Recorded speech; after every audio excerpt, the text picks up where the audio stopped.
इज्जत नफ्स किसी शख्स की महफूज नहीं, अब तो अपने ही निगहबानों से डर लगता है। जो भी कहता हूं मैं डंके की चोट पे कहता हूं, मुझे सूली न ज़िंदानों से डर लगता है। जुल्म की एक ऐसी दास्तान जो कि सरगोदा पुलिस ने ढाई है। मेरे साथ आबदा बीबी मौजूद हैं। आबदा बीबी के बिल्कुल पीछे मुनीब मौजूद हैं। इनका कसूर सिर्फ यह था कि ये लोग मतवसत घरानों से ताल्लुक रखते थे और इन लोगों ने बैरून ममालिक जाकर जब कमाना शुरू किया तो ये इलाके के चौधरियों को रास न आया कि ये साफ कपड़े क्यों पहनते हैं, ये अच्छा क्यों खाना शुरू हो गए हैं, ये क्यों अपनी अच्छे अच्छे मोबाइल्स लेकर टिकटॉक्स बनाते हैं, वीडियोस बनाते हैं, कैसे तरक्की कर रहे हैं। ये इलाके के चौधरियों ने इनको दबाने की कोशिश की, एक रंजिश क्रिएट हो गई। उस रंजिश के बदले में एक झूठा 324 का पर्चा करवाया गया मुनीब और मुनीब के कजन कलीमुल्लाह के ऊपर। कोट मोमिन के इलाके के अंदर ये रहते हैं, जिसका जो SHO है उसका नाम है नसीम। इनके ऊपर 324 का जब पर्चा हुआ तो सरगोदा पुलिस के CIA SHO राव आरफ ने कलीम और मुनीब को 23 अगस्त 2024 शाम 5 बजे घर से अगवा किया।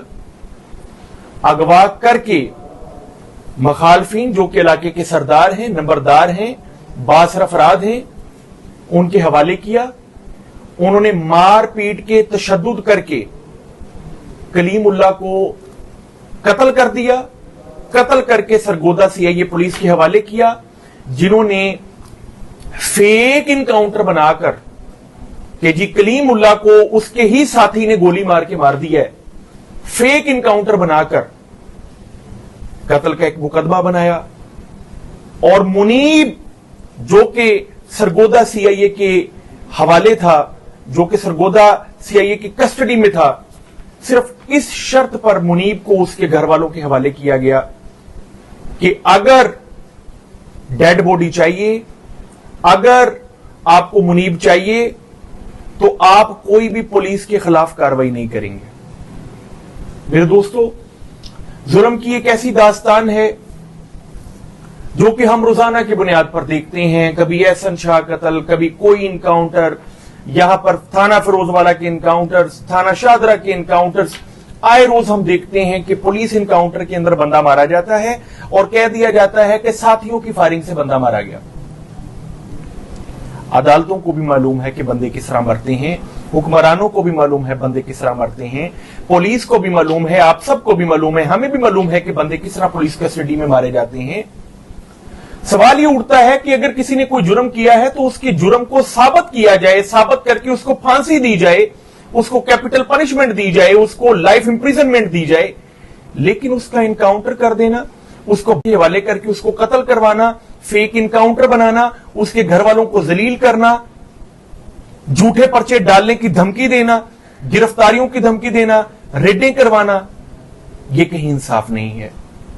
मेरी गुजारिश है तमाम हुक्मरानों से, मेरी गुजारिश है पंजाब पुलिस के आला अफसरान से, मेरी गुजारिश है FIA डायरेक्टर से कि कस्टोडियल डेथ का मामला जब भी आए, पुलिस कस्टडी के अंदर जब भी कोई बंदा मारा जाए, वो साथियों की फायरिंग से मारा गया है या पुलिस की फायरिंग से मारा गया है, उसका पर्चा पंजाब पुलिस ना दे, उसका पर्चा सिर्फ और सिर्फ FIA दे, पहले नंबर पे। दूसरे नंबर पे उसकी इन्वेस्टिगेशन हो 1 महीने के अंदर, जो कि custodial torture death prevention and punishment act के अंदर लिखा गया है, उसके मुताबिक उसकी इन्वेस्टिगेशन हो, उसका ट्रायल चले। मैं इस वीडियो के तवासत के अंदर मैं आपको बताना चाहूंगा कि अभी मुनीब जो मेरे पीछे खड़े हैं, इनको धमकियां और इनको थ्रेट्स आ रहे हैं कि इनको फेक पर्चों के अंदर डाला जाएगा, इनके पूरे खानदान को झूठे पर्चों में डाला जाएगा। कलीमुल्लाह जो कि आबदा बीबी का बेटा था, उसको कत्ल कर दिया गया और कत्ल करके उसका जो कत्ल है वो इस तरह डाला गया कि साथियों की फायरिंग से मारा गया, ताकि जब भी कोई उसके हवाले से आवाज उठाने की कोशिश करे तो उन साथियों में उसका नाम लिख दिया जाए। आबदा बीबी मेरे साथ मौजूद हैं। मैं चाहूंगा अगर आबदा बीबी कुछ बताना चाहें। मैडम, क्या मामला है, आप क्या बताना चाहेंगी? मेरा बेटा कलीमुल्लाह बिल्कुल बेकसूर था। हमारे गांव के बड़े लोगों ने उसे फंसा कर झूठ मूठ के पर्चे दिवा कर उसको कत्ल कर दिया और कहते हैं इसको पुलिस ने, CIA वालों ने कत्ल कर दिया। आप क्या चाहती हैं? इंसाफ चाहती हूँ। किस तरह इंसाफ मिलेगा आपको? मेरे बेटे का इंसाफ चाहिए। आप चाहती हैं इसकी फेयर इन्वेस्टिगेशन हो, जी, फेयर ट्रायल हो, प्रॉपर मामला हो, पता लगे कि किस तरह बच्चा आपका कत्ल कर दिया गया। बिल्कुल। मेरे दोस्तों, आंख जो कुछ देखती है लब पे आ नहीं सकता। मैं भी हैरत हूं, दुनिया क्या से क्या हो जाएगी। मेरे इर्द गिर्द इस कैमरा के पीछे कलीमुल्लाह और मुनीब के बाकी रिश्तेदार मौजूद हैं जो कि रो रहे हैं, जो परेशान हैं, जो बेहाल हैं, और मेरी समझ से बालातर है कि मैं इनके लिए मैं क्या कानूनी इमदाद फराहम करूं। मैं लाहौर में बैठा हूं। मैं चाहूंगा इस वीडियो के तवासत से सरगोदा के अंदर कोई जबरदस्त जानदार बहादुर वकील इनकी मदद कर सके तो जरूर इस वीडियो के तवासत से वो इनको रीच आउट कर सकता है, मुझे रीच आउट कर सकता है। सरगोदा के अंदर इनकी प्राइवेट कंप्लेंट फाइल हो, FI इस मामला को देखे, पुलिस इन मामला को देखे प्रॉपरली, आला अफसरान इसके अंदर आए कि ये इनकाउंटर कैसे हो गया। पुलिस भी इनकाउंटर करती तो अलग बात थी, बासर अफराद के हवाले करके उनके जरिए मरवाना ताकि इलाके में उनका रोब क्रिएट हो जाए कि जी हमारे मुकाबले में कोई बंदा आएगा तो हम उसको मरवा देंगे। ये बड़ी परेशान कुन मामलात हैं। अल्लाह हदायत दे उन तमाम लोगों को जिनको पावर मिली है। Power corrupts and absolute power corrupts absolutely.